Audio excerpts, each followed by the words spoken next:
그런데 항상 투자를 하실 때는 지금 모습이 아니라 미래에 정말 여기가 변했을 그 모습을 상상을 하셔야 돼요. 그렇게 보면 정말 지금의 가치보다는 정말 몇 배나 더 좋아질 것이기 때문에 저는 그런 것에 더 기회가 있다고 생각을 하거든요. 안녕하세요. 세유티입니다. 오늘은 지방 재건축 투자에 대한 이제 이야기를 좀 들려드리려고 합니다. 제가 이제 카페 이벤트를 실시간 줌으로 진행을 했었는데요. 그때 요즘에 제가 관심 있는 종목들 같은 그런 이야기를 좀 했었어요. 그래서 혹시나 이제 그때 했던 이런 이야기가 저희 구독자 여러분에게도 좀 도움이 되실까봐 간략하게 말씀을 드리려고 합니다. 요즘에 제가 관심 있는 종목 가운데 지방 재건축이 있어요. 저희가 보통 수도권이나 서울에 이제 재개발 재건축 단지를 보게 되면 너무 투자금이 되게 많이 들잖아요. 그래서 정말 엄두를 못 내는 경우가 많은데 아직 지방 소도시나 이런 곳들의 재건축 같은 경우는 적은 투자금으로라도 쉽게 하실 수 있는 경우가 많거든요. 그래서 이런 것들이 어떻게 진행이 되는지 좀 말씀을 드리려고 합니다. 보통 처음에 투자를 시작하려는 분들은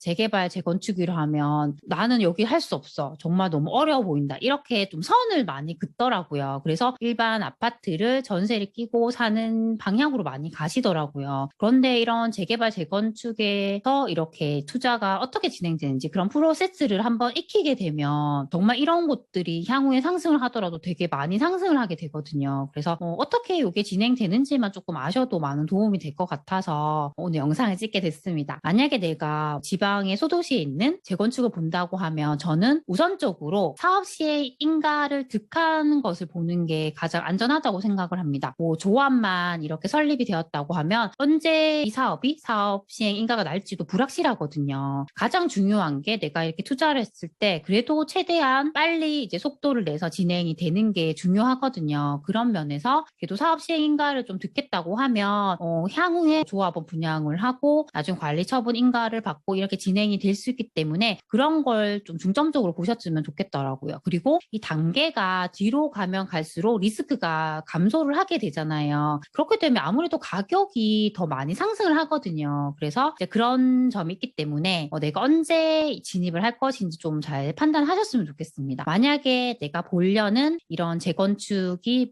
사업 시행인가를 듣겠는데 가격이 2억이라고 하면 가장 우선적으로 볼 게 이 매물이 30평대 조합원 평형을 받을 수 있는지를 우선적으로 봐야 돼요. 저희가 20평대도 있고 30평대도 있고 40평대도 있지만 40평대를 받는다면 가장 좋지만 최소한 그래도 지방 같은 경우는 30평대 이상이 이제 선호가 되기 때문에 저는 30평대를 받을 수 있는 매물이 가장 좋다고 생각을 하거든요. 그럴 때는 이렇게 매입을 할 때 평형이 클수록 유리하고 간평가가 높을수록 더 유리하거든요. 그래서 같은 매물이 있다고 하더라도 간평가가 좀 더 높은 걸 선택을 하게 되면 나중에 평형 신청을 할 때 이제 내가 원하는 평형을 받기가 유리하기 때문에 이런 점을 좀 염두에 두셨으면 좋겠더라고요. 그리고 대출 같은 경우에는 지방의 이런 비규제 지역 같은 경우에는 다주택자도 대출이 가능하거든요. 만약에 내가 보던 이 매물이 2억이라고 하면 이 시세 기준으로 거의 60%까지 대출이 되더라고요. 그렇게 보면 보통 한 8,400만 원 정도 대출이 되는데 이때 저희가 또 체크해야 될 게 뭐냐면 매달 이게 주택담보대출이기 때문에 원금과 이자가 나가게 돼요. 그래서 제가 알아봤을 때는 한 30만 원 후반 정도 되더라고요. 그러면 이 돈을 내가 매달 감당할 수 있는지 그 부분도 저는 체크를 해야 한다고 생각을 하거든요. 이렇게 해서 내가 매입을 하게 되면 2억짜리를 사게 됐고 내가 대출이 8,400만 원이라고 하면 이제 2억에서 8,400만 원을 빼면 되고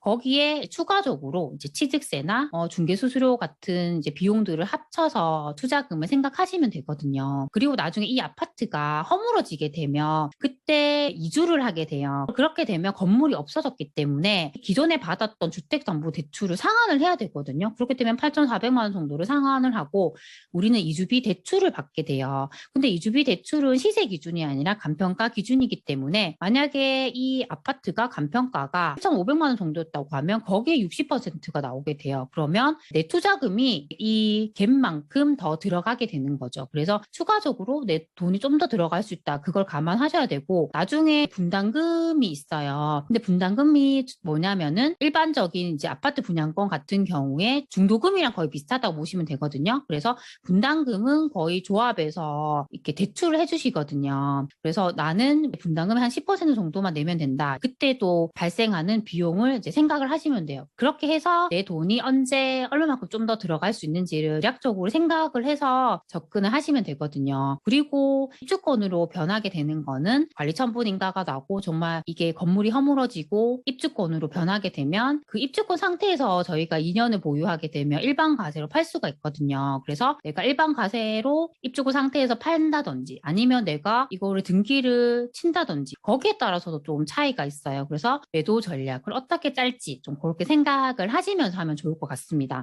근데 이런 뭐 재개발, 재건축, 특히 지방에서 하는 이런 단지들을 직접 가보게 되면 정말 주변이 많이 낙후가 돼 있거든요. 그래서 지금의 모습을 본다면 정말 선뜻 내가 여길 사도 될까 이런 생각이 되게 많이 들거든요. 그런데 항상 투자를 하실 때는 지금 모습이 아니라 미래에 정말 여기가 변했을 그 모습을 상상을 하셔야 돼요. 그렇게 보면 정말 지금의 가치보다는 정말 몇 배나 더 좋아질 것이기 때문에 저는 그런 것에 더 기회가 있다고 생각을 하거든요. 그래서 우리가 그냥 일반 아파트만 계속 볼 것이 아니라 내가 모르는 분야에 대해서도 이렇게 계속 공부를 하시다 보면 저는 훨씬 더 많은 좋은 기회가 있을 거라고 생각을 하거든요. 제가 이렇게 영상을 올리다 보면 간혹 뭐 댓글에 너무 투기를 조장하는 것 같다 이런 말을 하시는 분들도 분명히 있더라고요. 그런데 저는 이렇게 투기를 조장한다고 하기보다는 우리가 자본주의 사회에서 이렇게 살게 됐을 때는 저희가 급여소득과 같은 그런 노동소득에만 집착하면서 하는 것보다는 이런 자산에 집중을 해서 내 돈을 불리고 내 자산을 늘려가는 것이